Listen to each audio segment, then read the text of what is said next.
Next year, Starbucks will tie their executive salaries to diversity goals. And while they're not specific on exactly how their salaries will be affected, they are clear on their goals. By 2025, they plan on having 30% of their corporate levels and 40% of their retail and manufacturing roles to be Black, Indigenous, and people of color. Right now, minorities make up less than 20% of senior vice president positions or higher.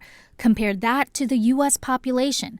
People of color make up around 40%. You have to start asking if we've been trying our hardest for a decade and a half, and we've seen some progress, but not a ton of progress. So maybe we should rethink not just soft incentives, but harder incentives like Starbucks. Lorena Yee leads Women in the Workplace Diversity Studies. She says there's not a one-size-fits-all solution. For Starbucks, diversity initiatives have increased after 2 Black men were racially profiled by a Starbucks barista in Philadelphia 2 years ago. It's not a one solution, one problem, one solution type of situation. Yee says some companies saw success through incentives like recognition or bonuses instead of financial penalties.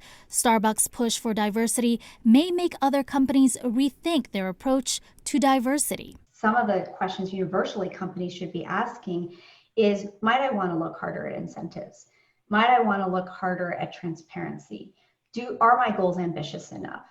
Have I created fair evaluations and promotion practices? The diversity gender wage gap also starts at the beginning. A McKinsey study found for every 100 men that are promoted from entry-level positions, only 71 of Latinas and 58 of Black women are promoted.